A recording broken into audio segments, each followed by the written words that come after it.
Hari ini saya tidak akan menyampaikan khotbah, ya, tapi saya mau ajak kita semua untuk sama-sama belajar. Kita mau diskusi mengenai topik yang saya pikir adalah hal yang sangat penting, ya, karena Firman Tuhan berkata, ya, ada 2 ayat ya tentang menguji diri sendiri. Jadi kita sangat perlu untuk selalu menguji diri kita sendiri. Ya. Ujilah dirimu sendiri yang saya pernah sampaikan ya. Apakah kita tahan uji? Apakah kamu tetap tegak di dalam iman? Selidikilah dirimu. Apakah kamu tidak yakin akan dirimu bahwa Kristus Yesus ada di dalam diri kamu? Sebab jika tidak demikian kamu tidak tahan uji, alias tidak selamat. Ya. Dan ada satu ayat yang saya mau sampaikan lagi. Kalau kita menguji diri kita sendiri, hukuman tidak menimpa kita. 1 Korintus 11 ayat 31. Nah, kaitan dengan itu, saya mau ajak teman-teman untuk diskusi mengenai keselamatan. Ya. Doktrin keselamatan. Ya, terutama doktrin keselamatan yang sudah Abba Love rumuskan, ya, yang kita pegang ya, sebagai pengajaran yang kita percaya adalah sesuai dengan apa yang dimaksud oleh Alkitab mengenai keselamatan di dalam Tuhan. Oke, ya, jadi saya mau tanya ke teman-teman. Ya. Ada 3 pertanyaan. Ya, 1. Kalau kita mengaku kita orang Kristen, pertanyaannya, dari mana kita tahu seseorang itu sudah selamat? Atau diri kita sudah selamat? Ya, atau orang lain lah. Waktu kita ngobrol sama seseorang yang kita temui, ya, kita mau beritakan Injil, kan kita mesti pastikan dulu apakah dia sudah mengenal Tuhan, apakah dia sudah selamat atau belum. Dari mana kita tahu seseorang itu sudah selamat atau belum? Ya. Boleh teman-teman, ada yang mau jawab? Silakan. Pak David, bisa diulang pertanyaannya, Pak David? Dari mana kita tahu seseorang itu sudah selamat? Dari mana kita tahu seorang sudah selamat? Iya. Dari mana? Setelah dia terima Yesus sebagai Tuhan dan Juru Selamatnya. Iya. Oke. Setelah dia terima. Nah, tapi kalau kita lihat ya, ada yang lebih pasti lagi. Oke, karena kalau, jadi gini, nggak semua orang yang, jadi gini, benar, orang yang terima Yesus sebagai Tuhan dan Juru Selamat, diselamatkan. Betul. Tetapi kita lihat di dalam Injil, Tuhan Yesus sendiri berkata, bukan semua orang yang berseru kepadaku, yang memanggil aku Tuhan, Tuhan, masuk dalam kerajaan Allah. Ya. Matius 7. Terus kemudian di Lukas 13 juga. Waktu ada perumpamaan, orang tanya, apakah sedikit Tuhan yang masuk dalam kerajaan Allah? Tuhan berkata, berusahalah masuk melalui pintu yang kecil itu. Karena banyak orang yang berusaha masuk, sedikit yang mendapatkan. Ya kan? Nah, banyak orang yang berkata, Tuhan, yang berusaha mengutuk pintu, waktu kalau pintu itu sudah tertutup, katanya ada orang yang berusaha masuk mengetuk pintu, terus waktu pintu dibuka, Tuhan bilang, aku tidak kenal kamu, dari mana kamu datang? Terus mereka bilang, Tuhan, bukankah kami sudah makan perjamuan bersama dengan Tuhan? Bukankah kamu sudah mengajar di kota-kota kami? Artinya mereka makan perjamuan, ada 2 arti itu, makan perjamuan bersama Tuhan. Pertama artinya perjamuan kudus. Nah, orang yang makan perjamuan kudus adalah orang-orang yang sudah percaya, yang sudah menerima Kristus. Yang kedua, makan perjamuan bersama dengan Tuhan itu juga kalau dalam kebudayaan Yahudi itu bicara soal akrab. Ya. Karena orang Yahudi atau setara. Orang Yahudi tidak akan makan dengan satu meja dengan orang yang kafir, yang belum mengenal Tuhan. Dia hanya makan dengan saudara sebangsa. Dan itu pun yang mereka tahu, mereka adalah orang yang hidup sama seperti mereka yang takut sama Tuhan. Kalau mereka tahu dia orang berdosa, pelacur, pemungut cukai, tidak pernah akan makan bersama dengan mereka. Jadi ini melambangkan kesetaraan, akrab. Ya. Tapi Tuhan Yesus berkata, aku tidak kenal kamu. Ya, jadi dari semua orang yang menerima Kristus nih, nggak semuanya sama, ada sebagian, hanya sebagian.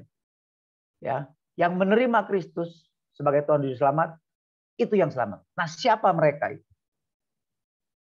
Karena nggak semua orang yang mengaku Yesus sebagai Tuhan itu selamat. Hanya sebagian dari mereka. Jadi yang lebih tepat lagi, siapa itu yang selamat? Itu ada Yang menjalankan beberapa orang yang sudah jawab. ketetapan-ketetapannya, Pak. Yang menjalankan ketetapan-ketetapannya. Ketetapan Tuhan. Oke. Perintah-perintah Tuhan. Bagus. Nah, kalau kita nggak menjalankan, kalau kita jatuh, Pak, saya mau tanya, kan kita bisa jatuh dalam dosa. Satu lagi ya, Yesus bilang begini, aku berkata kepadamu, jika hidup keagamaan tidak lebih benar daripada hidup keagamaan ahli Taurat dan orang Farisi, kamu tidak akan masuk dalam kerajaan sorga. Matius 5 ayat 20. Jadi kalau mau ngomong kita melakukan ketetapan-ketetapan Allah, ya itu betul. Tapi orang Yahudi juga melakukan, orang Farisi terutama. Ini nggak bicara orang Farisi yang Matius 5 ayat 20 tidak dalam konteks bicara mengenai orang-orang Farisi yang munafik. Tetapi orang Farisi yang berusaha melakukan ketetapan-ketetapan Allah. Tetapi Yesus berkata, kalau hidup keagamaanmu tidak lebih benar daripada hidup keagamaan ahli-ahli Taurat dan orang Farisi, kamu tidak akan masuk dalam kerajaan surga. Matius 5 ayat 20. Banyak yang dipanggil, sedikit yang terpilih. Yang terpilih adalah mereka yang menyediakan dirinya dibentuk oleh Tuhan. Iya, siapa nih? Yulianti. Oke. Ada yang, ya betul itu semua, tapi ada satu yang lebih tepat lagi. Yang pasti ini, yaitu siapa? Yang Yesus bilang pasti selamat. Nah, ini juga yang merupakan doktrin Allah. Doktrin keselamatan yang dipegang oleh Abalaf. Yaitu orang yang selamat. Bukan hanya orang yang mengaku dia percaya Yesus. Tetapi ini, langsung aja saya jawab ya. Yaitu orang-orang yang lahir baru. Jadi kita harus pastikan bahwa kita sudah lahir baru. Nah, karena Yesus berkata kepada Nikodemus, kalau kamu tidak lahir kembali, kamu tidak akan masuk dalam kerajaan surga. Jadi siapa yang selamat? Yaitu mereka yang lahir baru. Nah, ini kita mesti pastikan. Kita udah lahir baru belum? Saya pernah ketemu orang yang sudah sekolah Alkitab, STH, bisa khotbah, bagus khotbahnya, tapi belum lahir baru. Ada pendeta, belum lahir baru. Jadi pertanyaan yang kedua, apa itu lahir baru? Bagaimana itu lahir baru?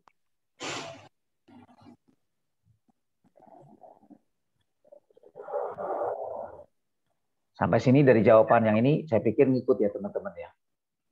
Ngerti ya? Pasti ya lahir baru. Jadi kalau ada yang mau bertanya silakan. Bapak, selamat pagi, Pak. Pagi-pagi. Lahir baru itu bukan dibaptis dengan air, dan Roh Kudus yang datang tiba-tiba datang pada hari kita. Bagaimana? Putus-putus tadi? Lahir baru bukannya dibaptis dengan air dan Roh Kudus yang datang di hari Paskah. Oke. Jadi maksud Ibu lahir baru itu adalah orang yang dibaptis air dan apa? Roh Kudus yang datang di hari Paskah. Gimana Roh Kudus? Maaf. Coba mic-nya Ibu Bu Aping. Udah dibuka. Iya, kurang jelas suaranya. Boleh dibaptis diulang? air. Orang yang lahir baru adalah orang yang dibaptis air dan Roh Kudus di hari Paskah. Itu yang saya dapat. Roh Kudus di hari Paskah. Maksudnya apa ya? Roh Kudus di hari Paskah. Kan diturunkan di hari Paskah. Ya, Roh Kudus diturunkan di hari Paskah. Terus apa hubungannya sama orang yang sudah selamat? Setelah Yesus naik ke sorga ya. Ya, Yesus naik ke sorga. Tapi Ya dia kan? memberikan Roh Kudus kepada kita. Ya betul, dia memberikan Roh Kudus kepada kita. Tapi nggak semua orang kan terima Roh Kudus. Jadi Ya. artinya orang yang terima Roh Kudus yang lahir baru itu ya. Jadi orang yang lahir baru maksud Ibu adalah orang yang sudah dibaptis air dan sudah terima Roh Kudus gitu ya? Iya betul ya, ya Pak. Oke. Ya. Pertanyaannya, terima Roh Kudus itu maksudnya apa sih? Berbahasa roh gitu? Ya berbahasa roh. Iya. Berbahasa roh itu ya antara kita dengan Tuhan bicara. Iya, berbahasa roh ya, penuh Roh Kudus gitu maksudnya Ibu ya, gitu ya? Iya betul. Oke. Ada ajaran gereja yang mengatakan bahwa orang yang tidak dibaptis Roh Kudus tidak selamat. Ada orang yang ada gereja benar ya, gereja di Kanada, di Amerika yang saya tahu, di Indonesia saya nggak tahu ada apa enggak ya. Tapi ini aliran karismatik yang ngeroh gitu ya. Kalau Katolik gimana Katolik? Katolik kan cuma dicepret pakai air. Nah ya, oke itu oke. Nanti saya baru ngomong satu dulu ya tentang baptisan Roh Kudus. Jadi ada orang yang gereja yang mengatakan kalau nggak dibaptis Roh Kudus nggak berbahasa roh nggak selamat. Nah ini kurang tepat ya. Ini nggak benar. Satu. Kedua tentang baptisan air. Baptisan air itu tidak menyelamatkan. Ya. Tetapi sebagai orang Kristen, baptisan itu penting. Itu merupakan tanda seorang itu bertobat. Pengakuan, proklamir bahwa dirinya adalah pengikut Yesus. Janji. Ya, termasuk itu janji bahwa dia sudah bertobat, artinya gini, dia sadar bahwa dosa-dosanya sudah diampuni oleh Yesus. Manusia lamanya sudah dikubur bersama dengan Yesus dan dia bangkit sebagai manusia baru dan hidupnya bukan punya dia lagi, tetapi dia adalah milik Kristus. Nah, tetapi nggak semua orang yang dibaptis, makanya dibilang baptis tidak menyelamatkan, karena bukan berarti asal lu dibaptis terus selamat. Belum tentu, karena nggak semua orang yang dibaptis itu mereka punya iman atau bertobat secara demikian. Sehingga ada orang yang baptis karena mau kawin sama istrinya yang Kristen, katanya dia mesti ikut katekisasi, dibaptis baru boleh kawin. Ya udahlah, gue ikut aja. Jadi bukan tindakan di luar. Ya. Matius 5 ayat 20, kalau kita lihat ayat 21 sampai 47, intinya adalah maksud Yesus kalau hidup keagamaan kamu tidak lebih benar daripada orang-orang Farisi dan ahli Taurat, maksudnya adalah mereka taat di luar saja. Ya. Yang penting nggak berzina. Tetapi mata keranjang, pikirannya kotor. Kalau zaman sekarang nonton video porno. Dia nggak berzina, tetapi pikirannya kotor. Nah, Tuhan Yesus bilang nggak bisa. Kalau kamu mata kamu, kalau kamu memandang, jadi kalau kamu nggak berzina secara benar-benar berzina sama perempuan yang lain, tapi kamu memandang wanita dan mengingininya dalam hatimu, kamu sudah berzina dalam pikiran. Sudah berzina itu sama. Jadi lebih ajaran Yesus itu adalah lebih ke dalam motivasi, bukan sampai tindakan keluar. Ya. Jadi itu yang dimaksud sempurna, komplit, luar dalam, bukan cuma luarnya doang. Jadi bukan dalam hal baptisan, bukan cuma tindakan baptisan aja, tetapi dalam hati, sikap hati orang yang benar saat dia mau dibaptis. Itu yang penting. Itu yang menyelamatkan. Imannya dia, pertobatannya dia, imannya dia kepada Allah, itu yang menyelamatkan. Manifestasinya dibaptis. Ya, itu maksudnya pertobatan. Ya. Terus kemudian Jadi lahir dari air itu maksudnya. Jadi baptisan lahir baru itu adalah lahir dari air dan lahir dari roh. Lahir dari air adalah itu tadi, pertobatan yang sejati. Sungguh-sungguh dia sadar akan dosa dia. Dan dia menerima Yesus sebagai Tuhan dan Juru Selamatnya, dan dia mau mengikuti Yesus. Ya. Dia siap menyangkal diri dan mengikut salib, karena bagi dia hidup adalah Kristus yang sudah menyelamatkan dia dari kebinasaan. Oke, nah terus kemudian sekarang lahir dari roh. Tanpa lahir dari roh, nggak mungkin kita selamat. Nggak mungkin kita lahir baru. Jadi lahir baru itu lahir dari air dan lahir dari roh. Nah, lahir dari roh itu bukan sekedar berbahasa roh.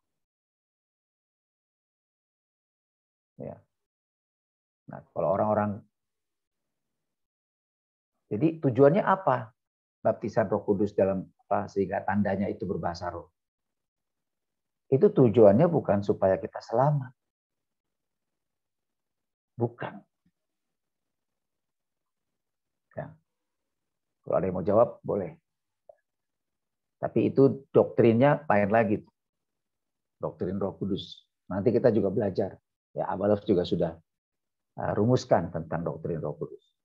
Jadi baptisan Roh Kudus itu kaitannya bukan dengan keselamatan. Nah, yang dimaksud dengan lahir dari roh itu, coba teman-teman.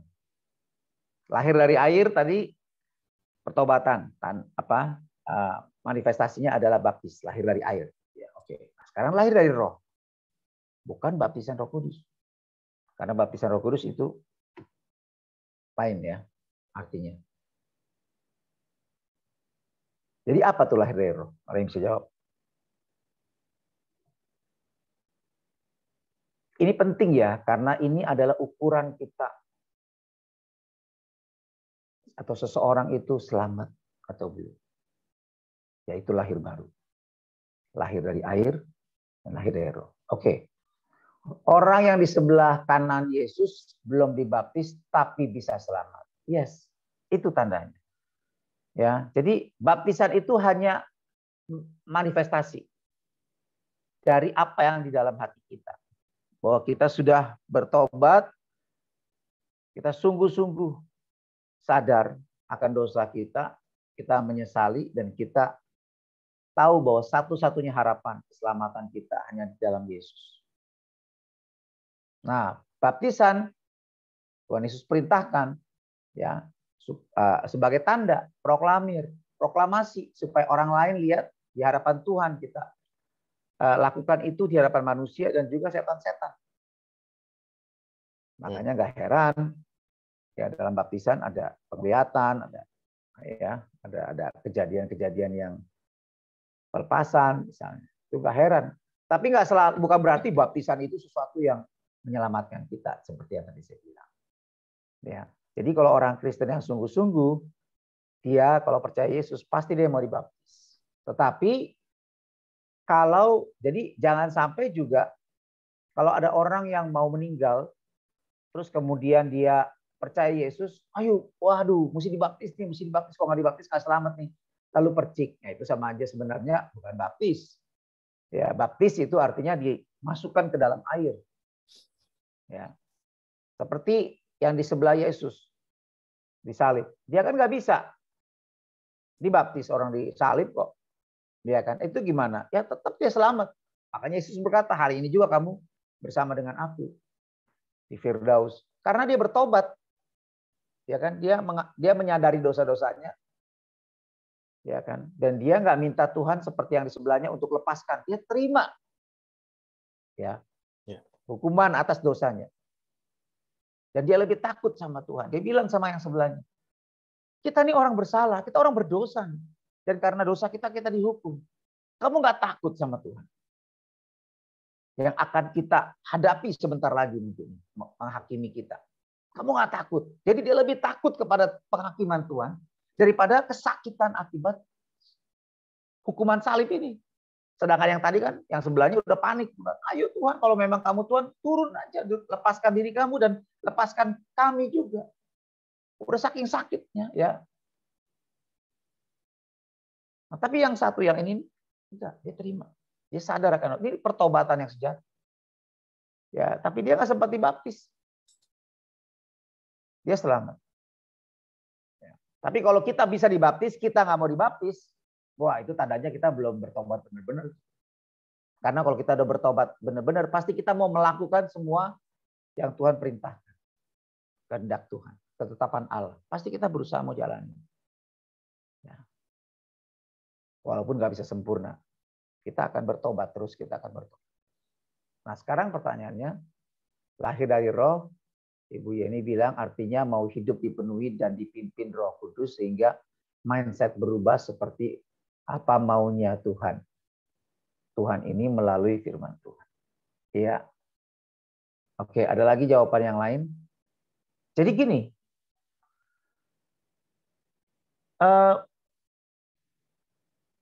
lahir dari Roh itu bukan suatu tekad. Ini tekad. Bu Yeni tadi bicara, lahir dari Roh artinya mau hidup dipenuhi dan dipimpin Roh Kudus sehingga mindset berubah. Itu tekad kita. Lahir dari Roh, namanya kita lahir. Seorang anak yang lahir, ibu-ibu, coba ibu-ibu kan pasti tahu yang pernah melahirkan. Kalau anaknya lahir, itu bukan karena tekad anaknya. Gue mau lahir. Gue berketetapan gue mau lahir. Gue keluar dari perut mama gue. Kan bukan begitu. Seorang yang lahir dari Roh, seorang bayi yang lahir ya memang sudah umurnya, waktunya. Setelah proses hamil 9 bulan, ya pada waktunya dia akan keluar. Kalau nggak keluar, wah something wrong nih. Ya, bukan mau anaknya, buat targetnya. Mak, 9 bulan atau 8 bulan gue mesti keluar. Saya menetapkan diri saya harus keluar. Saya harus lahir, Mak. Nggak bisa kan? Anaknya nggak bisa. Bukan keputusan anaknya. Itu adalah sesuatu yang sifatnya given. Ya, sudah begitu takdir, memang sudah begitulah. Ya. Jadi seorang yang lahir itu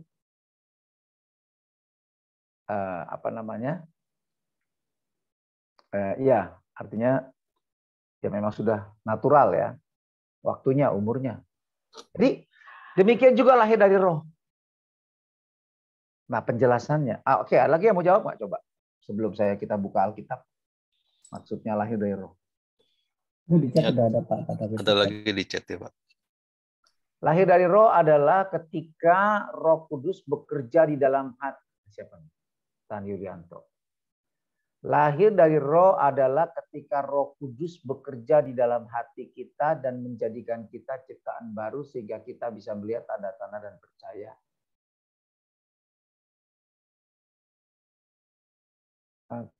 Gini.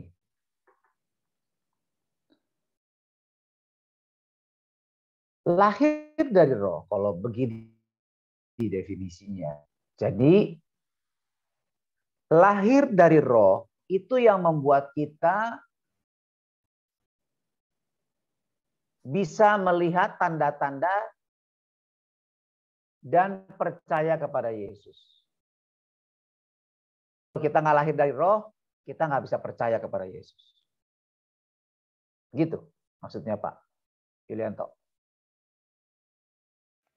Iya, maksudnya kita bisa percaya pada Yesus kan karena Roh Kudus, Pak. Kita bisa percaya kepada Yesus karena lahir dari Roh, begitu. Iya, kurang lebih gitu ya. Jadi Roh Kudus yang menuntun kita untuk kita bisa percaya, benar-benar percaya gitu. Iya.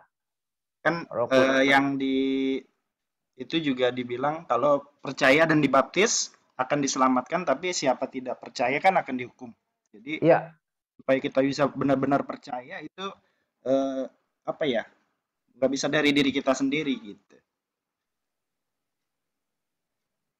Iya, jadi sekarang saya kembali melebar ya.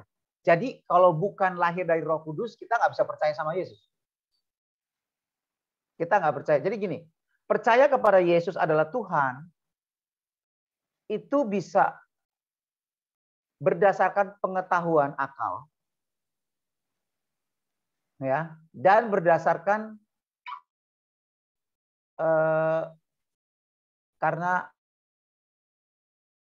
ada sesuatu. Jadi gini, sesuatu yang dia rasakan, sesuatu yang dia alami sehingga dia percaya Yesus. Tetapi ada orang yang percaya Yesus adalah Tuhan karena dia baca, karena dia belajar. Itu seperti pengetahuan, knowledge. Ya, makanya kalau kita lihat, nggak semua orang yang mengaku percaya atau dia percaya Yesus. Kayak saya dulu deh waktu masih kecil. Saya percaya benar Yesus Tuhan. Percaya benar. Dibawa ke kelenteng sama nenek saya. Ini loh. Ya segala macam dewa-dewa. Saya bilang itu setan semua kok. Percaya banget. Karena dari kecil saya sekolah minggu. Saya dengar firman. Saya percaya banget Yesus Tuhan. Benar-benar percaya. Saya yakin banget. Tetapi kalau hari itu saya ditanya. SMA 2. Saya ditanya sama teman saya. Hadi yang bawa saya ke rumahnya Kak Sofian. Dia tanya sama saya. Kamu Kristen? Iya. Kamu percaya Yesus Tuhan? Iya. Hari ini kalau kamu mati, kamu kemana? Waduh, kayaknya gue masuk neraka. Saya sadar, saya nggak bisa menyangkali itu karena saya hidup dalam dosa. Saya tahu, saya pasti binasa. Walaupun saya percaya benar-benar Yesus Tuhan. Nah, saya belum lahir baru itu. Saya percaya Yesus Tuhan. Dan banyak orang seperti itu.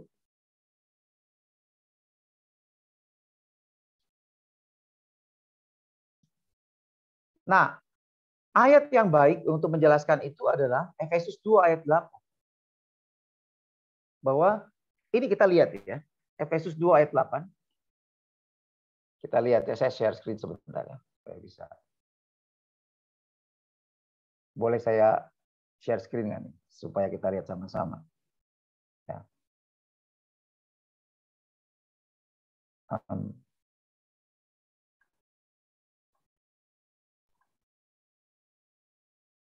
Semua lihat nggak nih Alfit? Ini kelihatan lah layarnya, teman-teman. Ya, kelihatan Pak. Oke, Filipi 2 ayat yang ke-8.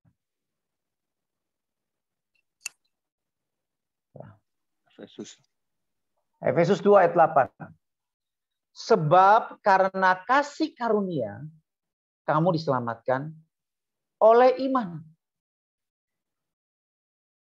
Ya, itu bukan hasil usahamu, tetapi pemberian Allah.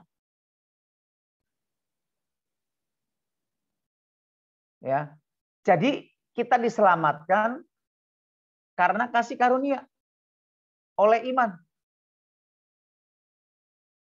Itu bukan hasil usahamu, jangan salah. Jadi yang bukan hasil usahamu apa? Yang bukan hasil usahamu itu bukan ini.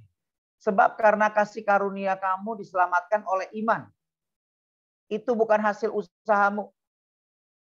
Yang itu mana? Itu yang mana maksudnya? Yang bukan hasil usahamu. Bukan Selamatkan. Apa? Ya, yang bukan hasil usaha kita adalah kasih karunia yang menyelamatkan kita. Itu bukan usaha kita. Bukan karena usaha kita, perbuatan baik kita diselamatkan, tapi karena kasih karunia. Sampai di sini aja.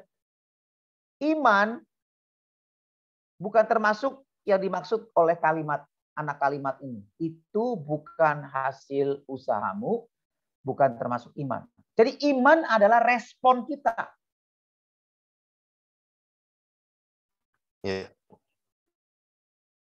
Ya, iman kita. Jadi bukan termasuk yang dimaksud dengan itu bukan hasil usahamu, tetapi pemberian Allah. Yang dimaksud pemberian Allah ini apa? Kasih karunia menyelamatkan kita. Kasih karunia yang berkuasa menyelamatkan kita. Tetapi kasih karunia yang menyelamatkan kita itu nggak cukup. Karena kasih karunia yang menyelamatkan kita itu diberikan Tuhan kepada siapa? Semua orang di dunia.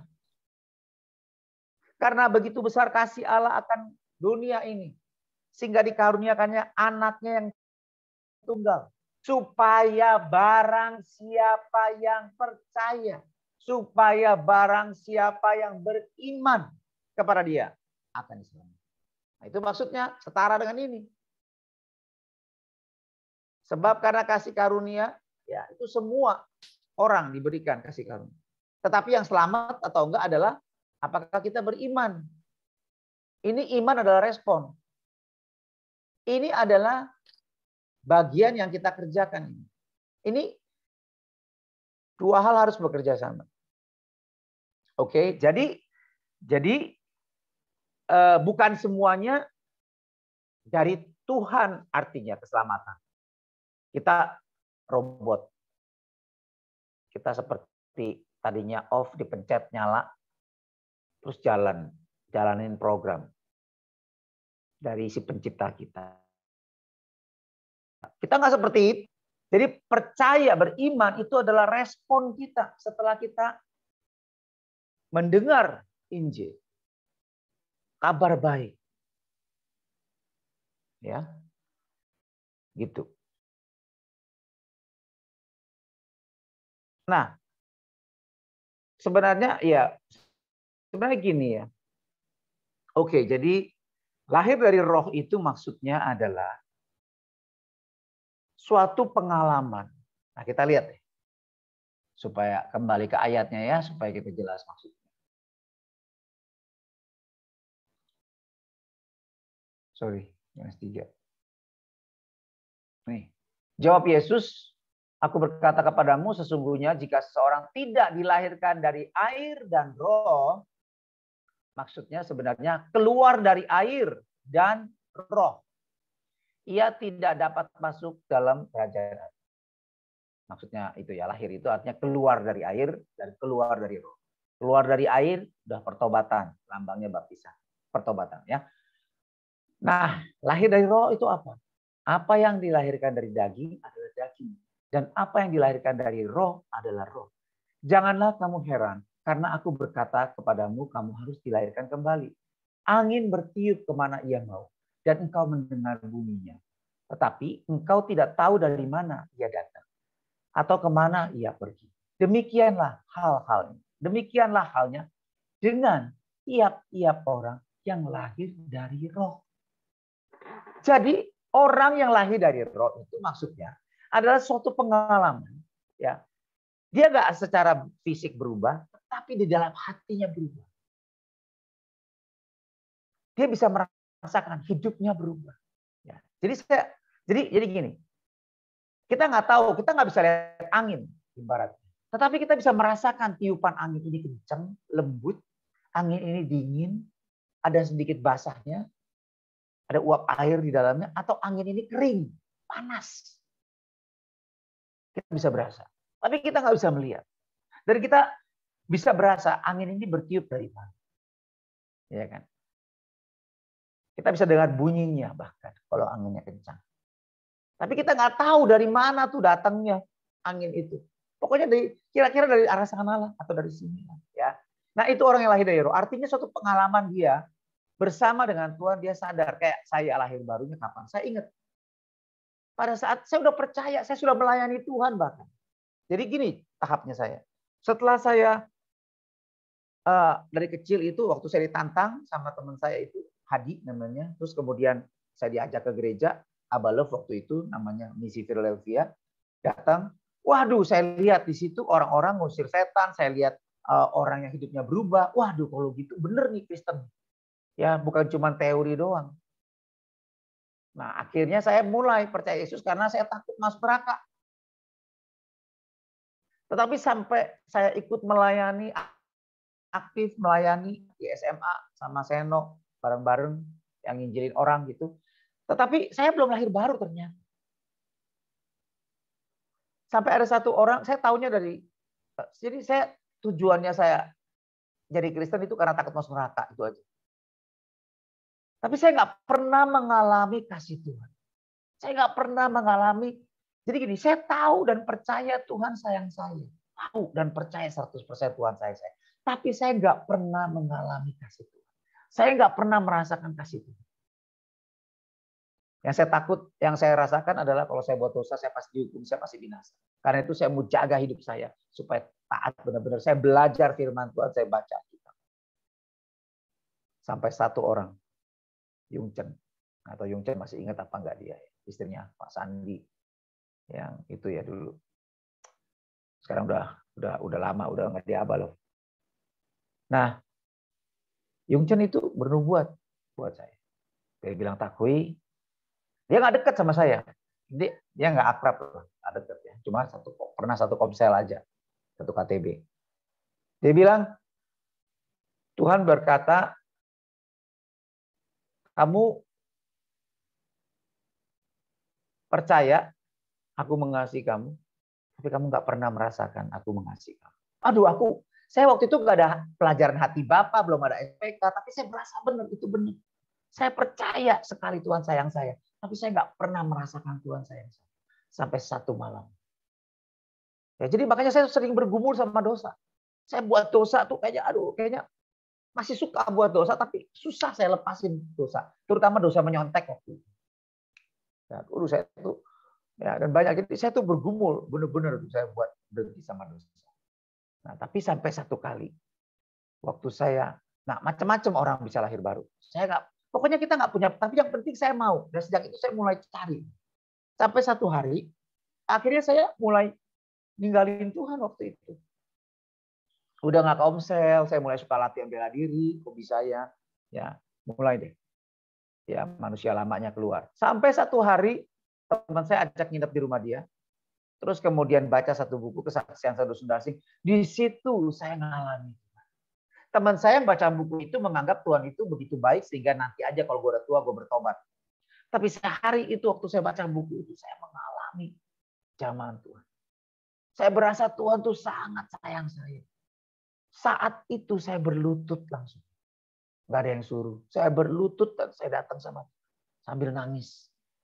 Tuhan, saya tahu sekarang benar-benar kamu sayang saya.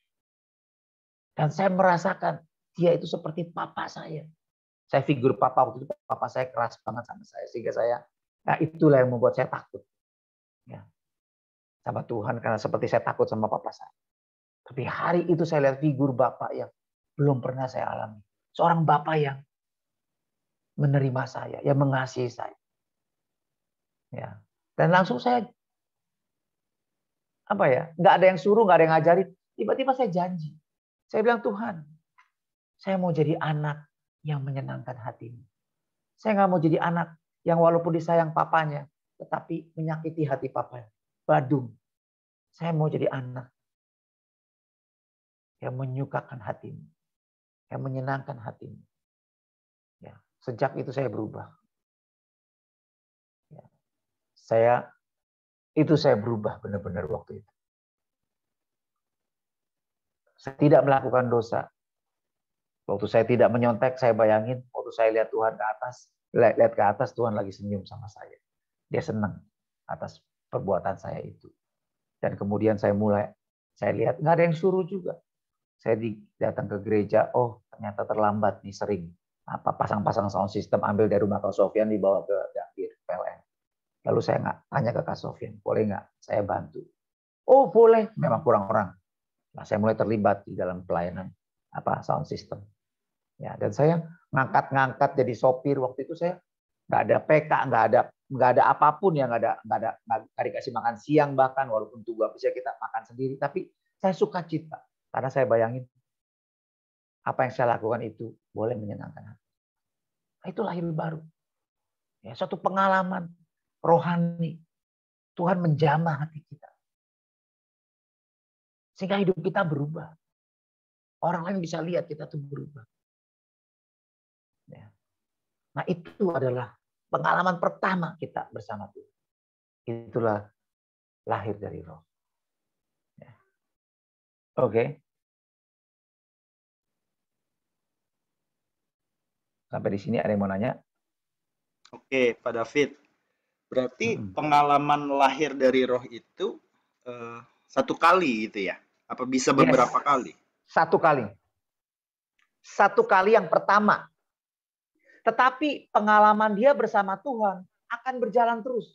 makin lama makin dalam. Namanya sejak dia lahir, anak sejak lahir dari ibunya, ya sejak itu dia melihat kehidupan yang nyata, yang berubah dengan alam yang sebelumnya.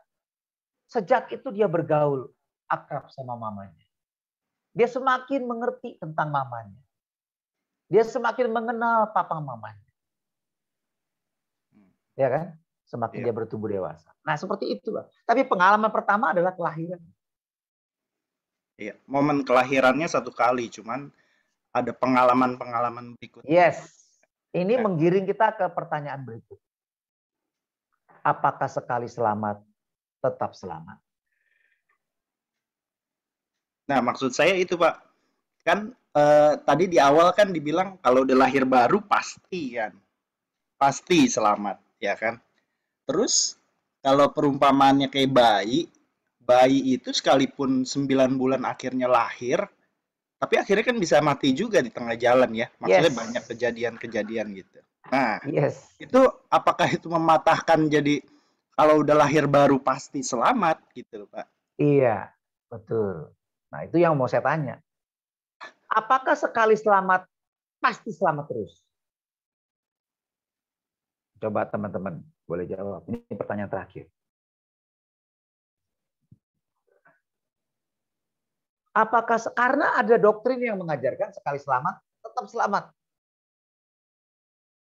Nah, sekarang kita uji. Apakah benar? Sekali selamat pasti selamat.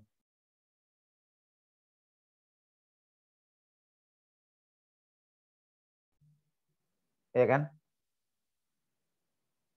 Apakah sekali selamat pasti selamat? Ini sayang kita nggak bisa lihat fisik sih ya. Coba saya pengen lihat dong yang setuju sekali selamat pasti selamat, boleh angkat tangan. Yang setuju sekali selamat angkat tangan, resen. Boleh. Saya mau lihat. Yang sekali percaya sekali selamat tetap selamat, boleh angkat tangan. 1, 2. Ini siapa sih? Oh, bukan saya. Saya pikir Mi saya. Oke. Siapa lagi? Kevin Liu, Mi, Rumonda. Maksudnya cuma segitu? Coba direspon teman-teman semua langsung di pertanyaan Pak David, kasih resen. Kalau percaya sekali selamat tetap selamat, coba langsung. Yang percaya sekali selamat tetap selamat, resen. Silakan. Ya, resen. Kasih tangan tuh. 1, 2, 3, 4, 5, 6. Baru 6 nih. Dari 57 orang. 1, 2, 3, 4, 5, 6, 7. Baru 7. Yang percaya sekali selamat, pasti selamat. Terus. Pasti selamat. Sekali merdeka, tetap merdeka. Sekali di udara, tetap di udara.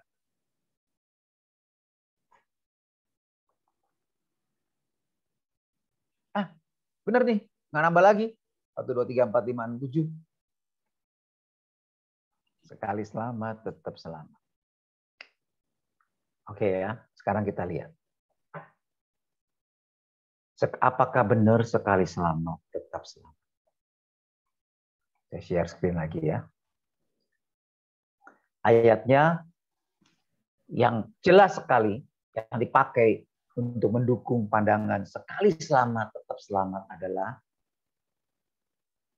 Yohanes 10 ayat 28.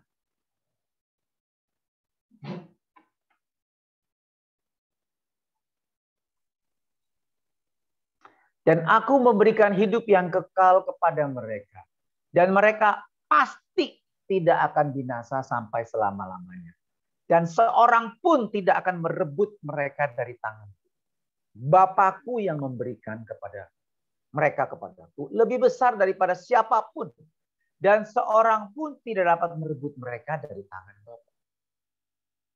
Oke? Ini ayatnya.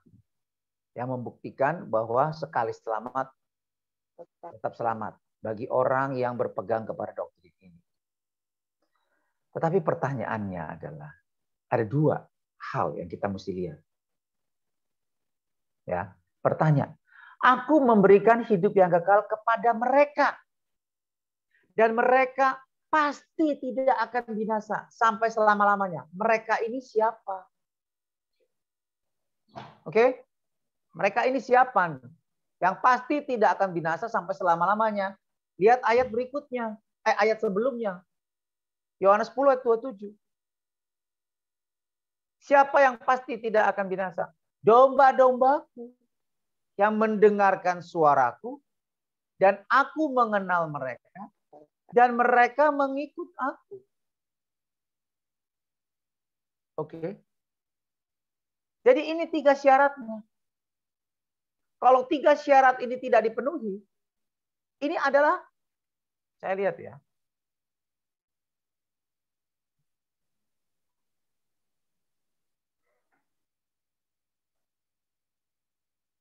ini kata kerjanya adalah present continuous tense.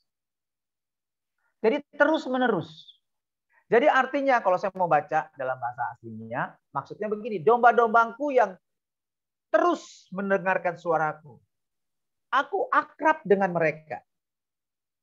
Akrab. Aku akrab sama mereka. Mengenal ini ginosko. Aku akrab sama mereka. Nah ini hubungan yang terus menerus juga. Dan mereka mengikut aku terus menerus. Nah, mereka inilah yang pasti tidak akan binasa.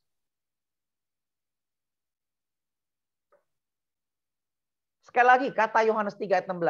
Yohanes 3 ayat 16. Siapa yang selamat?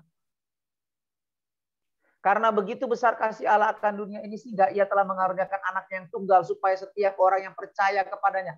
Kata percaya di sini juga present continuous tense. Yang terus menerus. Percaya di sini artinya apa? Bukan sekedar percaya di mulut. Tetapi taat, beriman, setia. Karena satu akar kata. Itu percaya yang menyelamatkan. Makanya Tuhan Yesus bilang, kenapa kamu panggil aku Tuhan, Tuhan, padahal kamu tidak melakukan apa yang aku perintahkan. Lukas 5 ayat 46. Ya. Oke. Nah, kembali tadi. Jadi itu syaratnya yang pertama. Yang kedua, kita mesti perhatikan bahwa setelah mereka kita tahu itu adalah mereka. Nah, kita tinggal ukur aja, kalau mereka nggak begitu ya nggak ada yang jamin pasti selamat. Terus ya. Yang dijamin itu mereka itu tadi domba-domba yang mendengar suaraku, mengikut aku ya artinya menyangkal diri dan mikul salib. Itu arti katanya mengikut aku. Barang siapa yang mau tidak menyangkal dirinya, tidak mikul salibnya setiap hari, dia tidak layak menjadi pengikutku, kata Tuhan kan. Nah, sekarang yang berikutnya adalah, dan seorang pun tidak akan merebut mereka dari tanganku. Tidak ada setan belang manapun yang bisa merebut domba-dombanya Tuhan, serigala manapun tidak ada yang bisa merebut domba-dombanya Tuhan. Yang dikatakan dalam Yohanes 10 ayat 7, yang mengikut Yesus, yang melekat kepada Yesus terus. Itu bisa direbut dari aku. Bapakku lebih besar. Dan pasti tidak akan bisa yang merebut. Nah, dengerin ya. Ini merebut. Tapi tidak dikatakan kalau merekanya keluyuran sendiri gimana. Mereka lepas dari aku. Ada nggak kejadian itu? Ada. Makanya ada perumpamaan domba yang hilang. Nanti kita lihat sih. Ya. Nah, terus kemudian mereka keluar. Nah, kalau mereka sendiri keluyuran keluar terus kemudian pergi jauh terus ya. Sorry aku potong. Oke. Aku mau tanya ini sebenarnya. Domba-domba sudah mendengar dan Kristus telah membenarkan kita dan menguduskan kita. Iya. Dan mengajar semua jalan-jalan kebenarannya. Iya. Kalau kita keluar mencari Tuhan gimana? Oh, kalau kita keluar, kita kan sudah mengikuti Yesus. Kita kan sudah melekat sama Yesus. Mau keluar cari siapa lagi? Orang Yesus bersama dengan kita kok. Sudah. Stay aja masalahnya. Justru kalau kita nggak stay bersama dengan dia. Kita keluar. Kita pergi. Kita bosen. Aduh, ikut Yesus melulu misalnya. Lebih enak ikut daging. Ya, misalnya. Maksud saya begini nih, Pak. Ada maksud saya keluar kembali lagi ke gereja lama kita. Oh, itu namanya kalau sepanjang gereja itu bukan berarti kalau kita pindah gereja kita keluar dari Yesus, nggak ada ayatnya. Ya kan, gereja manapun itu adalah tubuh Kristus. Nah, nanti di dalam doktrin kita akan lihat mana yang disebut keluar dari Kristus. Maksudnya gini, gereja mana yang bukan tubuh Kristus? Gereja mana yang sesat? Gereja mana yang ya memang belum yang di luar Kristus artinya. Ada 4 pagar. Nanti deh kita kalau udah bahas doktrin ya ada 4 pagar. Ya, itu ayatnya dari Efesus 4 ya kalau salah ya. 1. Ya, itu kembali. Jadi keluar pindah gereja nggak selalu berarti kita keluar dari Kristus. Kalau kita pindah gereja ke Saksi Yehova, nah iya benar. Nggak mau ya Saksi Yehova. Nah, makanya. Atau kita pindah ke gereja Mormon. Ah, itu benar sesat itu binasa itu. Saksi Yehova sering datang ke rumah saya. Nah. Jadi kalau pindah gereja, ya tetap kita dalam Tuhan. Iya, dalam Tuhan. Iya, bukan soal itu. Maksudnya adalah kalau kita nih setelah ikut Tuhan lama-lama, udah lama nggak ke gereja nih, di rumah terus, online dulu, buka-buka YouTube channel. Pak David. Apa? Saya bisa naik ke panggung dulu kan, saya sudah naik ke panggung, secara tidak langsung gereja yang lama itu. Sudah naik ke panggung, udah apa sih? Sandiwara ya. Sandiwara, terus lamporin. Itu doang yang saya dapat. Iya. Jadi yang penting gereja adalah tempat kita kita boleh tinggal bersama dengan anggota keluarga Allah yang lain, kita bertumbuh bersama, kita saling membagi hidup, kita saling Iya. Jadi bukan itu maksudnya ya, kita bukan itu, tapi artinya di sini nah, jadi gini ya bedain. Nggak ada yang seorang pun yang dan seorang pun tidak akan merebut. Jadi bedanya gini. Misalnya gini, kita pegang handphone. Ya, saya punya handphone. Ya. Selama saya ada di dalam tangan saya dan misalnya saya punya bodyguard juga. Artinya Bapak lah yang misalnya ya, yang di sorga ini. Yang menjaga saya. Nggak ada seorang pun yang bisa mengambil handphone saya atau keselamatan saya ini misalnya.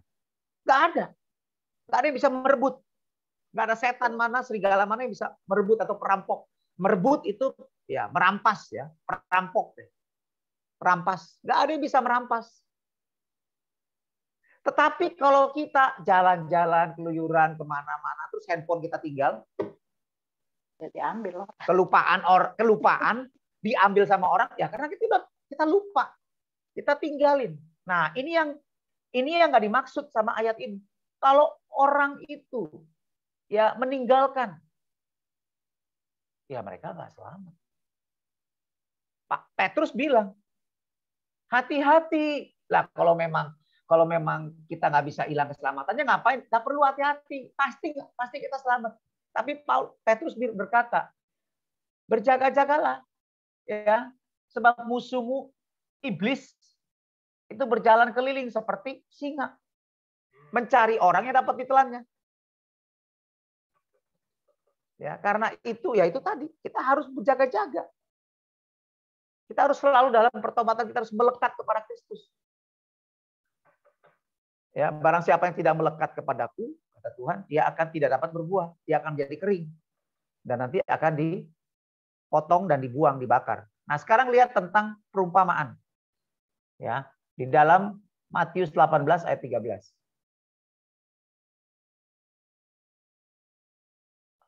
Dan aku berkata kepadamu, ini cerita tentang domba. Bagaimana pendapatmu ayat 12? Bagaimana pendapatmu jika seseorang mempunyai 100 ekor domba? Dan seekor, dia punya nih, penggembala ini punya 100 domba. Oke? Terus kemudian seekor diantaranya sesat. Ya. Nyelonong. Sendiri nih. Dombanya pergi nyelonong sendiri, kabur. Badung dombanya. Ini dombanya ini loh pemilik gembala ini loh. Milik dari gembala, ya kan? Terus kemudian pergi. Nah, bukannya kabur keluyuran, bukan tidakkah ia? Jadi gembalanya itu akan meninggalkan yang 99 ekor di pegunungan dan pergi mencari yang sesat itu 1 ekor. Karena itu dombanya dia. Kata dia bilang domba-dombaku. Ya kan? Domba-dombaku juga bisa. Ya, namanya kita manusia kan. Bisa aja karena pergaulan buruk. Karena apapun juga ya kita bisa kabur. Ya, nah, dan aku berkata kepadamu, sesungguhnya jika, nah ada kata jika ia berhasil menemukannya, lebih besar kegembiraannya atas seekor itu. Yang seekor itu daripada yang atas 99 ekor yang tidak sesat. Demikianlah juga Bapamu yang di sorga tidak menghendaki supaya seorang pun dari anak-anak ini hilang. Jadi Tuhan tidak menghendaki ada anak-anak Allah, domba-dombanya yang hilang. Enggak, Tuhan enggak mau. Tetapi kalau domba ini keluyuran, hilang, ya dia akan cari. Tapi perhatikan ada anak kalimat. Ada frasa di sini, jika ia berhasil. Artinya apa? Ada kemungkinan nggak ketemu. Kenapa? Mainnya kejauhan, hilang, jatuh di tebing, atau dimakan keburu makan sama singa. Ya udah, jangan salahin gembalanya. Gembalanya sedih. Nah, Tuhan tidak menghendaki supaya seorang pun anak hilang. Loh, ini kan Tuhan tidak menghendaki. Masa Tuhan bisa kalah? Kalau Tuhan tidak menghendaki, pasti nggak terjadi. Kalau Tuhan menghendaki, baru terjadi. Siapa bilang? 2 Petrus 3 ayat 9 berkata, Tuhan itu tidak lalai menepati janjinya, tapi dia sabar. Sebab dia menghendaki supaya jangan ada 1 orang pun binasa. Tapi supaya semua orang diselamatkan. Tapi semua orang selamat nggak? Apakah semua orang di dunia ini selamat masuk surga? Tuhan tidak menghendaki ada orang masuk neraka. 1 Petrus 2 ayat 4, 1 Timotius 2 ayat 4 juga bilang yang sama. Tuhan menghendaki supaya semua orang bertobat dan diselamatkan. Tetapi kenyataannya semua orang bertobat nggak? Enggak. Iya kan? Kan punya kehendak bebas manusia. Bebas. Karena itu bisa dihukum. Kalau semuanya sudah, ya nggak bisa. Lu pokoknya nggak bisa berbuat dosa deh. Ya kalau gitu orang yang berbuat dosa, kalau gitu nggak fair dong. Ya kan? Nah sekarang hukum di dunia itu sama semua. Agamanya, negara Islam, negara Kristen semua sama. Apa? Kalau orang gila nggak bisa dipenjara. Orang gila kalau bunuh orang nggak dihukum masuk penjara, tetapi masukin ke rumah sakit jiwa. Karena dia tidak sadar. Dia tidak melakukan atas kemauannya sendiri. Jadi kalau kita sudah diprogram, pasti ya selamat. Karena kita apapun yang kita lakukan, lu pasti selamat deh. Tenang aja, lu mau ngapain, lu jungkir balik tetap selamat. Karena kamu sudah dipilih. Yang ini nggak dipilih, ya nggak selamat. Kalau begitu mereka tidak bisa dihukum. Kenapa? Karena mereka tidak bisa melakukan semau dia. Jadi seseorang itu bisa dihukum, bisa diminta pertanggungjawabannya kalau dia punya kehendak bebas. Kalau tidak punya kehendak bebas, dia tidak bisa. Nah, makanya di sini kalau kita lihat ya Martin Vincent bilang begini. If it should so come to pass, God's grace is not irresistible. Kasih karunia Tuhan bukan berarti tidak bisa ditolak. Bisa. Kita bisa menyia-nyiakan kasih karunia Tuhan. Karena itu Paulus ingatkan kita. Supaya jangan sia-siakan kasih karunia Tuhan. Jangan sampai kita menyia-nyiakan kasih karunia Tuhan. Sehingga kita nggak selamat. Karena kasih karunia Tuhan itulah yang bikin kita selamat. Dan jangan sia-siakan itu. Paulus ingetin kita.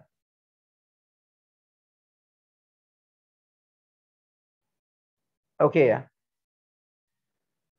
Jadi sampai sini ada yang mau tanya?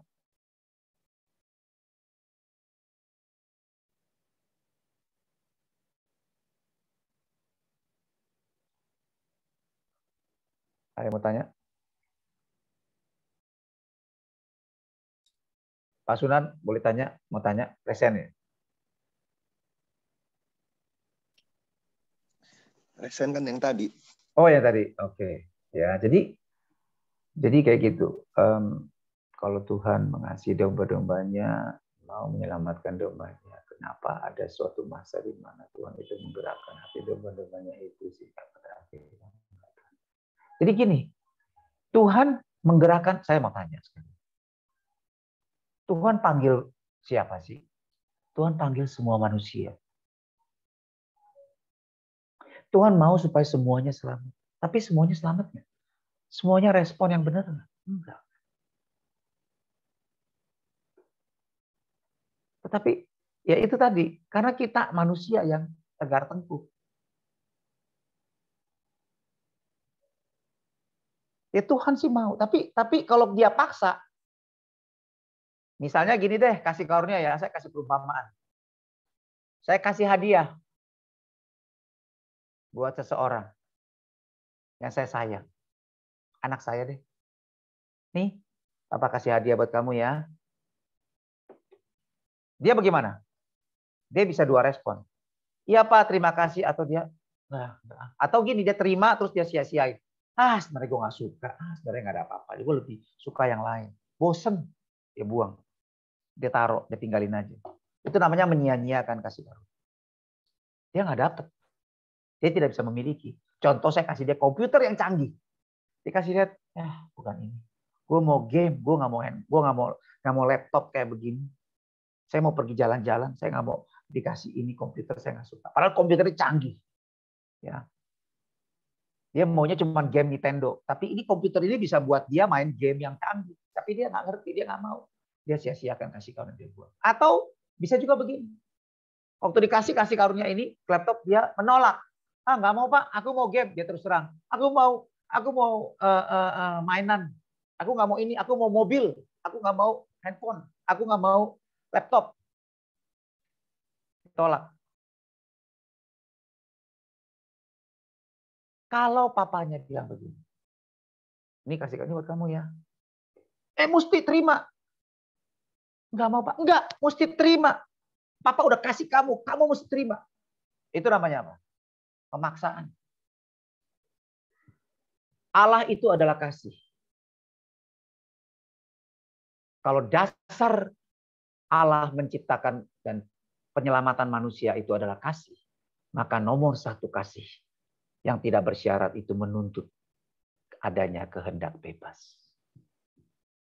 Tanpa kehendak bebas, namanya bukan kasih, namanya pemerkosaan, pemaksaan, dan itu bukan kasih. Ya dong. Kasih itu kehendak bebas. Syarat nomor satunya. Oke. Nah, makanya ada ayatnya, kerjakanlah keselamatanmu dengan takut dan gentar. Sebab Allah lah yang sudah. Kalau memang nggak bisa, itu nggak bisa hilang, ngapain Tuhan suruh berjaga-jaga?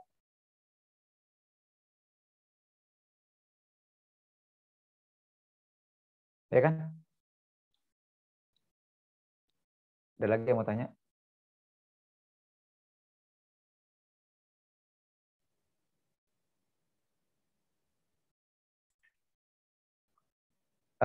David tadi ada mention tentang the chosen one. The chosen ones akan diberikan satu tanda, satu sign-nya itu sebenarnya berupa apa aja. Oke. Nah, sekarang gini.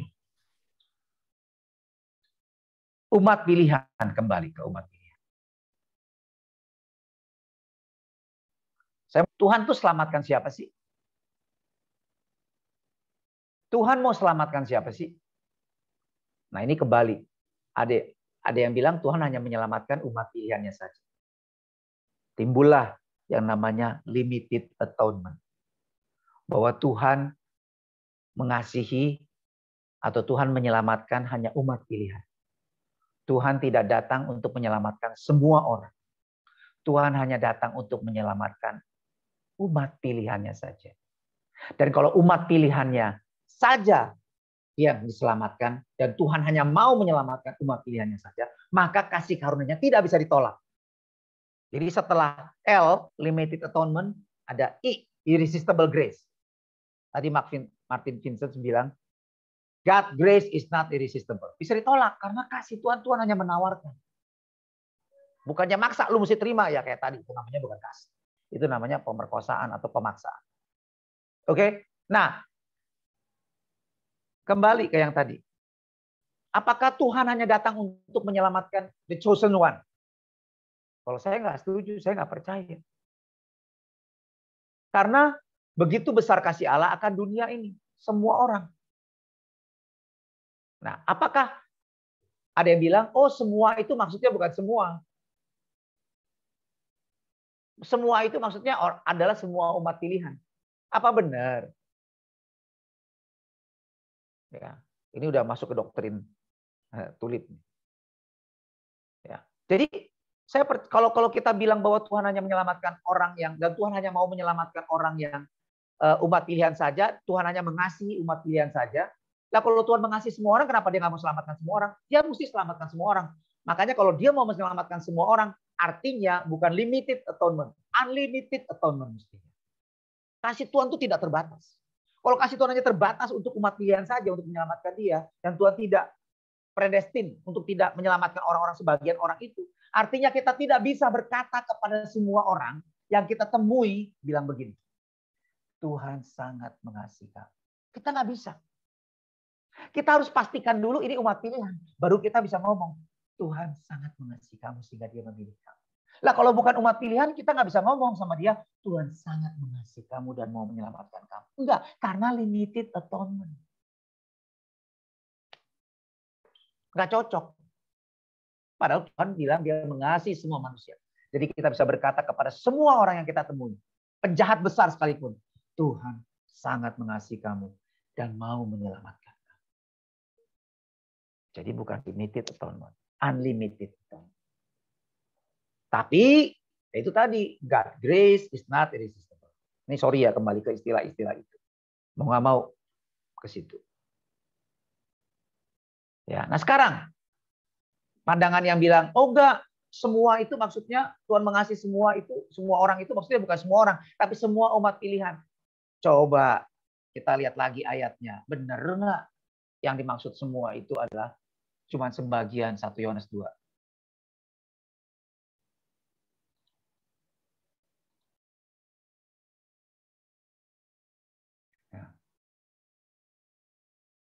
Anak-anakku, hal ini kutuliskan kepada kamu supaya kamu jangan berbuat dosa. Ini anak Tuhan, orang Kristen.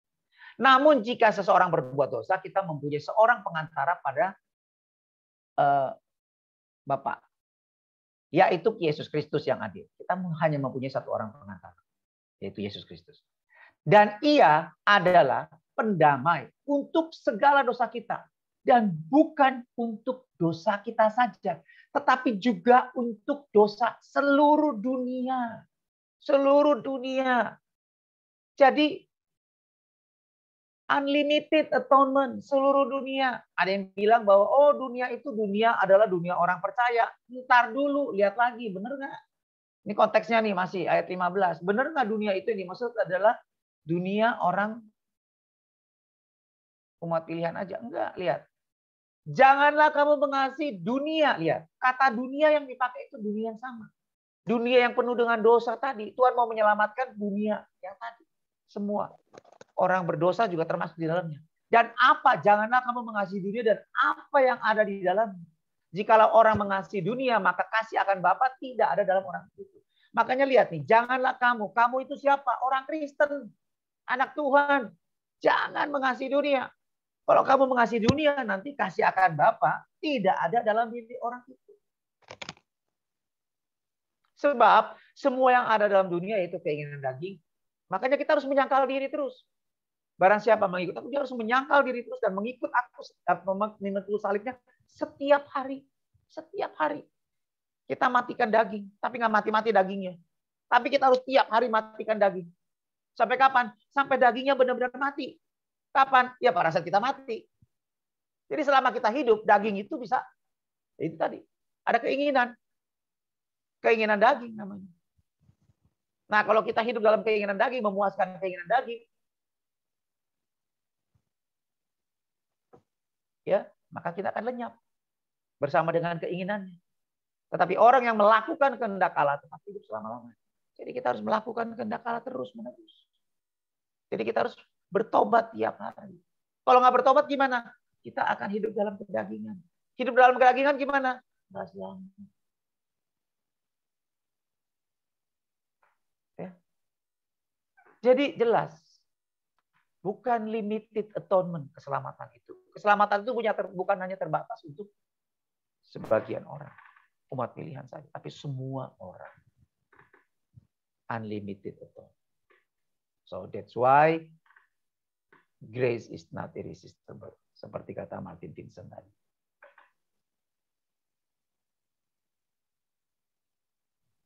Oke, nah saya mau tutup terakhir ya.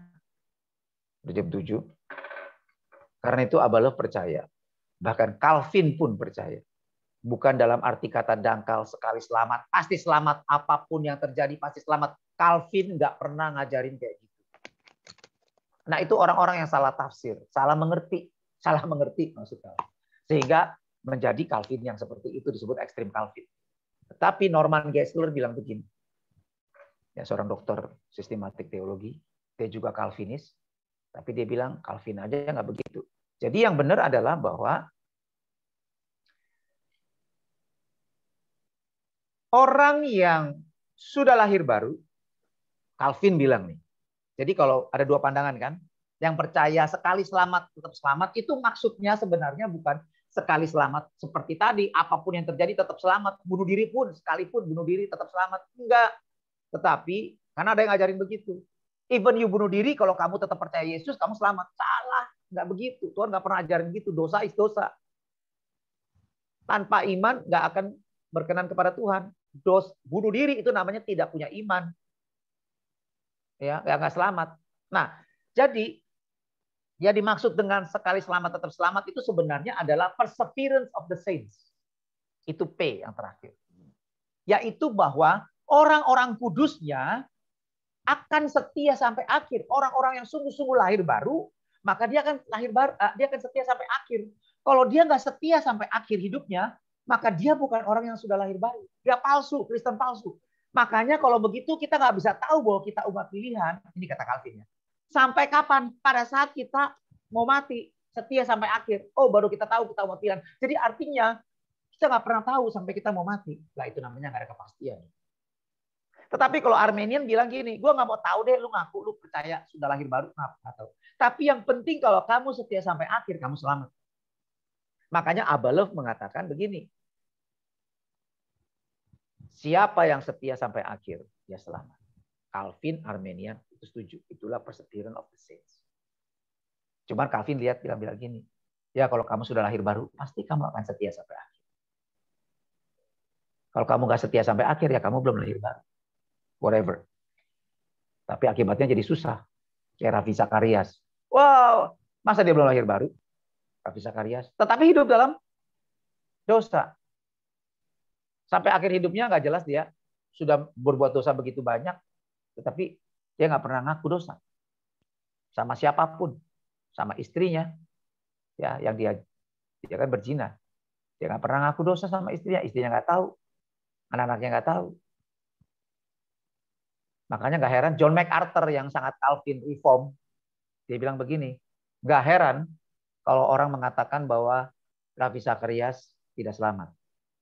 Karena dia tidak menunjukkan ciri-ciri orang yang sudah lahir baru, yaitu tidak hidup dalam dosa.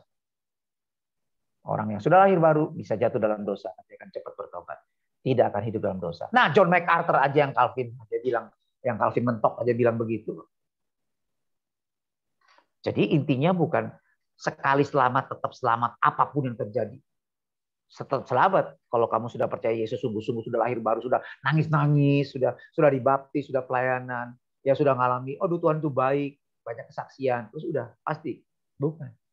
Kalau kamu nggak setia sampai akhir, Calvin bilang, ya kamu sebenarnya belum lahir baru. Bingung kan? Nah saya sih nggak berpandangan seperti itu. Saya percaya bahwa setelah kita lahir baru seperti yang Pak Yulian bilang, setelah kita lahir baru seperti bayi yang baru lahir, hidup nggak? Hidup.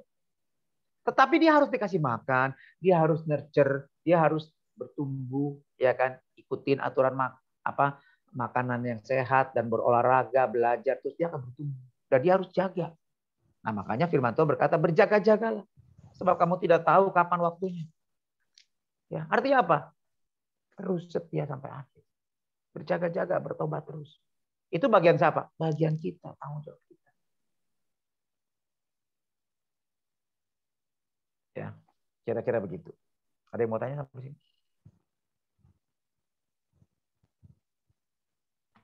Kak David ada video channel sendiri di sosmed, i.e. YouTube. Maksudnya apa sih? Oh saya nggak suka sosmed, sorry. Saya ini gaptek. Saya juga nggak suka sosmed, jadi saya nggak ada YouTube channel sendiri. Saya bukan YouTuber, bukan vlogger, minta maaf. Oke. Kira-kira begitu, Pak. Jadi kalau mungkin ada yang mau tanya lagi, silakan. Biar puas, biar ini. Ya, kita kembali ke Alkitab. Ayat-ayat firman Tuhan. Nah, supaya kita nggak punya persepsi yang di luar maksud Alkitab. Iya, Pak David. Iya. Saya waktu itu kan ada pelayanan di SPK ya. Nah, di sana tuh ini sekitar 3 tahun atau 4 tahun ya. Itu di sana ya, yang saya ingat ya, keselamatan itu kan yang diajarin tuh kayak sebagai hadiah gitu ya. Dan itu ya udah gitu, sekali terima ya terima terus gitu. Nah, itu apakah nanti di SPK ini ada perubahan ya, Pak ya? Jadi gini, oke, bagus. Jadi kan kayak tadi, kalau kamu dikasih hadiah, terus yang kasih bilang begini, terima ya, terima. Harus terima. Itu namanya bukan kasih, pemaksaan. Betul nggak? Nah, terus kemudian kalau kita dikasih hadiah, respon orang setelah terima itu beda-beda. Setelah dia buka, oh cuma begitu doang ya, biasa-biasa aja ya. Lama-lama bosen. Atau mainan, oh lama-lama bosen main. Udah lupa, taruh aja. Kelupaan, ketinggalan. Bisa begitu kan? Nggak semua orang dikasih hadiah, waduh dia anggap itu precious banget, dia simpen, dia ada yang begitu. Dia sangat menghargai kasih karunia. Itu yang Paulus ingatkan supaya kita harus jangan sampai menyia-nyiakan kasih karunia. Kita harus ingat. Petrus juga bilang, ya kita sudah menerima kasih karunia Tuhan yang membuat kita bisa menang atas dosa. Karena itu berusahalah sungguh-sungguh untuk menambahkan imanmu yang membuat kamu selamat. Iman. Menambahkan imanmu dengan kebaikan. Kebaikan dengan pengetahuan. Pengetahuan dengan penguasaan diri. Penguasaan diri dengan ketekunan. Ketekunan dengan kesalehan. Kesalehan dengan kasih. Saudara-saudara. Jika semuanya itu ada pada kamu dengan melimpah, maka kamu akan beroleh hak penuh untuk masuk dalam kerajaan surga. Tetapi barang siapa yang tidak memiliki semuanya itu, dia menjadi buta dan picik karena dia lupa bahwa dosa-dosanya sudah diampuni. Dia nggak selamat. Dia nggak bisa mengenal Tuhan dengan benar. Jadi itu lagi Petrus ingetin. Kamu sudah terima nih kasih karunia. Karena itu kamu harus sungguh-sungguh berusaha. 2 Petrus 1 ayat 3. Ayat 2, ayat 1 mulai sampai ayat yang ke-11. Ya. Jadi seperti itu. Nah, oke. SPK akan diubah. Jadi begini. Kita ada pelajaran lahir baru. Abelaf yang lain belum ada pelajaran lahir baru. Abelaf yang lain akan masukkan SPK pelajaran tentang lahir baru. Tetapi di dalam jaminan keselamatan kita akan tambahkan lagi. Supaya jangan salah tafsir. Yaitu tentang 3 tahap keselamatan. Bahwa kita kalau memang sudah lahir baru, kita sudah selamat, maka kita akan melalui proses ini. Yaitu pembenaran oleh Allah, justification, sanctification, glorification. Jadi kita akan, kalau orang yang sudah lahir baru, maka dia bukan hanya dibenarkan, tapi dia akan dimurnikan. Dia akan alami pertobatan setiap hari. Makin hari, makin sadar akan dosanya dan makin bertobat, makin sensitif sama dosanya. Ini namanya pemurnian, sanctification, pengudusan, terus. Sampai akhirnya kita dipanggil pulang ke rumah Bapa di surga. Kita akan dimuliakan bersama dengan Kristus. Ya. Jadi itu akan dimasukkan. Supaya jangan anggap enteng. Oh tenang, pokoknya gue udah percaya Yesus, sudah lahir baru, gue ngalami banget, udah pelepasan, udah inner healing, gue udah ngalami Tuhan deh. Ya, sudah dibaptis, sudah melayani ikut SPK, sudah SPK pengabdi segala macam, sudah pelayanan segala macam. Gue tenang, apapun yang terjadi gue pasti selamat. Itu salah. Enggak. Makanya ada diajarin tentang 3 tahap keselamatan itu. Ya, jadi supaya kita enggak anggap enteng kasih karunia Tuhan. Begitu. Ya, thank you Pak David. Ya, sama-sama. Ada yang mau tanya lagi, satu lagi kali ya Pak ya. Ini pertanyaan kan bagus banget hari ini, sebetulnya materinya sangat bagus, sangat bagus. Jadi Bapak Ibu yang mungkin mau bekerja nggak apa-apa, tapi yang masih punya waktu kalau ada mau tanya satu lagi dibuka ya Dek ya. Ya, 1 orang lagi silakan, kesempatannya jangan disia-siakan. Iya. Ini Pak Kevin ya, silahkan Pak Kevin. Oh, saya mau tanya, kita hari ini punya recording itu bakal di-share di YouTube apa enggak? Oh enggak Pak, nanti tapi kalau yang membutuhkan nanti kita akan kasih, tapi enggak di-share di YouTube. Oke, terima kasih. Ya, nanti dikirim kalau Pak Kevin butuh ya. Oke, ya. Di-share-nya private Pak, nanti lewat YouTube juga ya. Oh gitu ya. Soalnya tadi saya tanya satu question tentang sign untuk the chosen ones itu. Tadi pas ada gangguan jadi saya nggak kedengeran itu sign-nya dari ayat-ayat mana aja gitu. Sorry. Saya mau tahu ayat-ayat mana aja itu tentang yang saya tanya sign untuk the chosen ones gitu. Maksudnya boleh diperjelas nggak Pak? Tadi saya jawab tapi nggak tahu itu menjawab pertanyaan Bapak nggak? Boleh nggak maksudnya lebih jelas lagi apa? Oke. Maksud saya ada ayat-ayat di Injil yang mengatakan sebagai sign apa aja gitu yang dikasih orang yang the chosen ones itu yang bakal dipilih itu bakal. Oke, umat pilihan Allah, kita tahu bahwa kita dipilih oleh Allah. Kalau menurut versi yang percaya tentang umat pilihan Allah itu limited, terutama yang percaya limited atonement, itu tandanya yaitu kita lahir baru.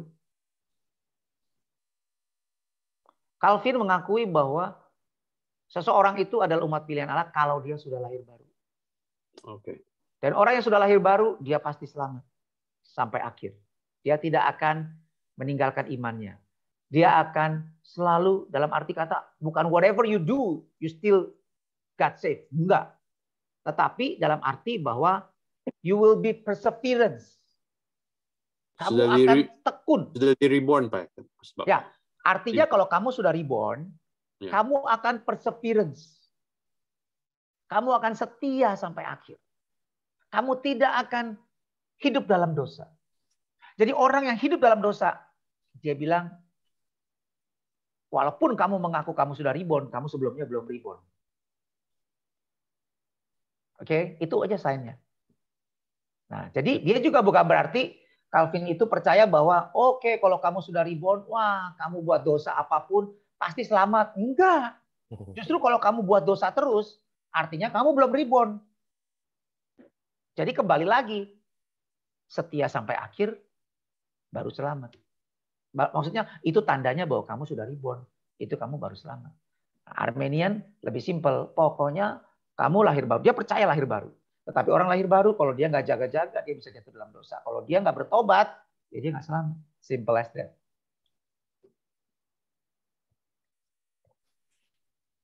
Ya, oke Pak. Thank you. Oke, sama-sama.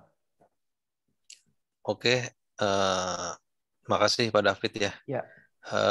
Mungkin kita akhiri ya. Nanti lanjut ya Pak David. Boleh Pak. Lanjut ya. Apa-apa. Ya. Terima kasih ya Pak David buat waktunya, buat equipping-nya, jadi memperjelas kepada. Ini ada satu lagi di pertanyaan nih dari Patricia Lim. Ya, silakan Pak David, kalau ada orang percaya tapi karena kepahitan hidup jadi menjauh dari Tuhan, lalu suatu hari sakit, langsung koma, sempat didoakan oleh pendoa, tapi orang tersebut kan dalam kondisi koma, itu jadi selamat gak ya Kak? Waduh, cuma Tuhan yang tahu kalau kayak begitu. Loh kita nggak tahu, ya kan? Lagi koma ya. Lagi koma, kita nggak tahu. Makanya kita jangan sampai kayak begitu last minute. Nah, ini saya mau kutip satu ayat penutup ya.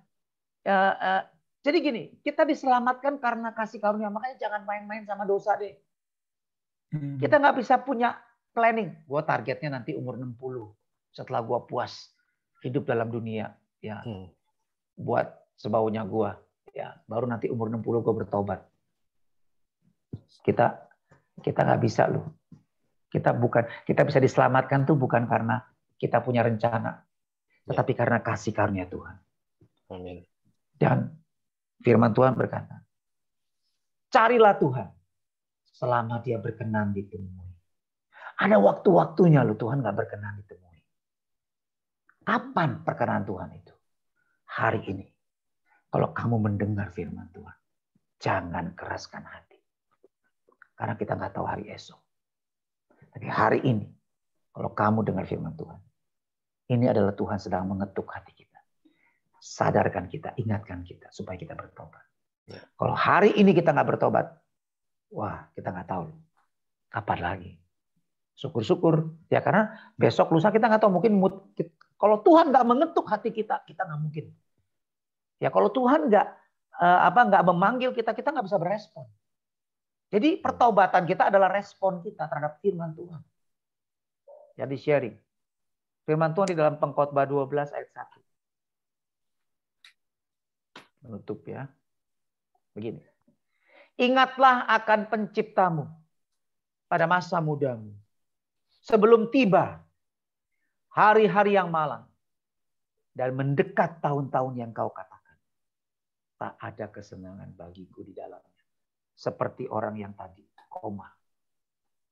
Orang yang lagi sakit keras. Kanker, koma, orang tua.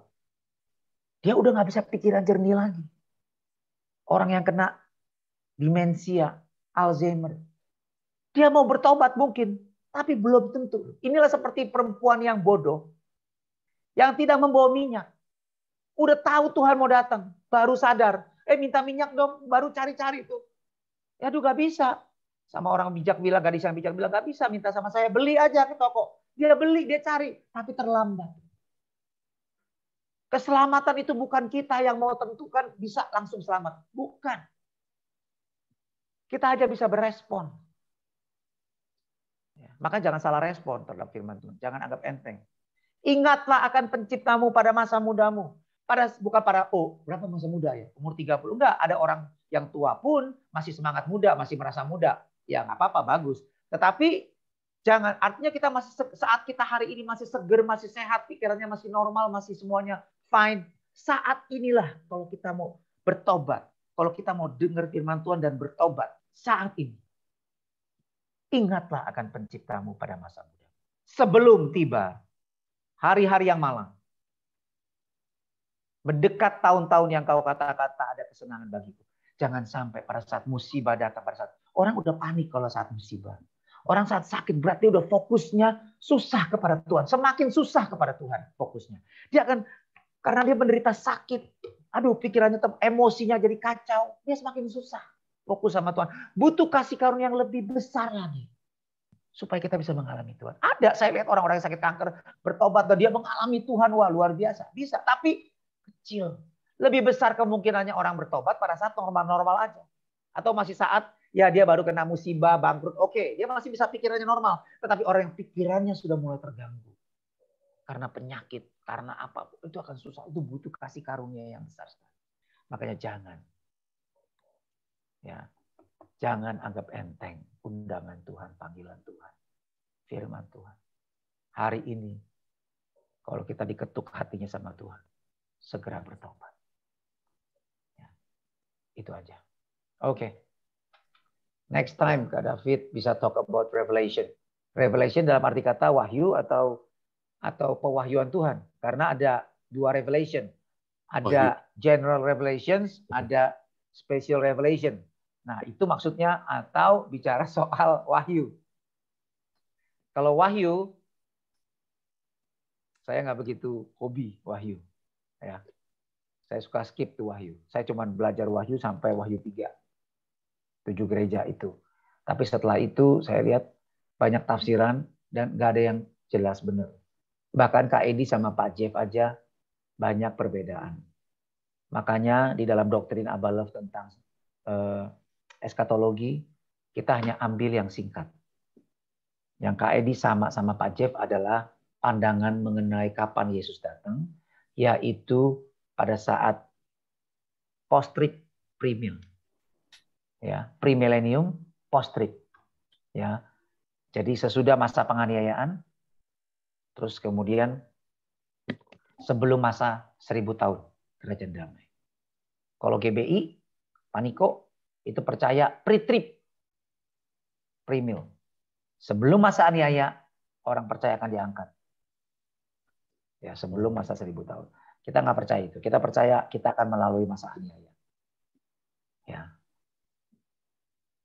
Baru diangkat. Gitu aja Pak, singkatnya. Ya, kalau yang lain-lain mengenai kuda putih, mengenai 2 saksi, itu banyak versi. Ya.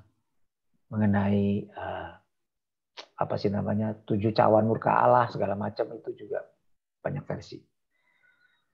Ya, saya nggak, ya apapun whatever nanti yang mau terjadi. Yang penting kita sekarang selamatnya benar-benar selamat. Kita kerjakan keselamatan kita dengan takut dan gentar. Apapun yang terjadi, kalau benar-benar post-trib kita siap. Ya, kita tidak akan tergoncangkan. Ya, karena kita ada dalam Tuhan. Jadi yang pasti adalah, yang perlu kita lakukan adalah, yang utama adalah pastikan kita dalam Kristus. Kita benar-benar sudah lahir baru. Dan kita benar-benar mau berjaga-jaga, saling ngingetin. Saling membangun, saling menguatkan. Menjelang hari-hari itu. Dan sekarang sudah mulai terjadi. Inflasi nih, dunia nih udah makin kelihatan, makin, wah, ya harga bahan baku. Ya, benar-benar nih, mama saya udah bilang, waduh, China suruh masyarakatnya, suruh rakyatnya numpukin stok bahan makanan. Saya bilang, "Ma, mau sampai kapan?" Ya, numpukin stok kan bisa basi juga. Ya, bisa rusak juga, ada batas kadaluarsanya. Ya. Dan firman Tuhan berkata nanti secupak gandum sedinar. Ya, jadi akan sangat tinggi inflasi. Hidup akan semakin susah. Nah, karena itu sebelum hari-hari itu datang, cepat bertobat. Cepat cari Tuhan selama dia berkenan dipenuhi. Apapun yang terjadi nanti, pasti kita bagian yang terbaik. Allah pasti akan turut bekerja dalam hidup kita mendatangkan kebaikan bagi semua orang yang mengasihi Tuhan. Karena Tuhan nggak turut bekerja dalam semua hal untuk mendatangkan kebaikan bagi semua orang. Enggak. Tuhan hanya turut bekerja mendatangkan kebaikan bagi orang-orang yang mengasihi Dia. Yaitu orang-orang yang terpanggil sesuai dengan rencana Allah. Ya, oke. Saya pikir itu aja, Pak. Ya. Makasih Pak David ya buat waktunya. Sama-sama, Pak. Sampai ketemu lagi, Pak. Oke, thank you. Makasih Pak David. Makasih semuanya. Berkati, Pak. God bless. Ya. Oke, selamat pagi semuanya. Sampai ketemu besok lagi. Ya, terima kasih. Bye.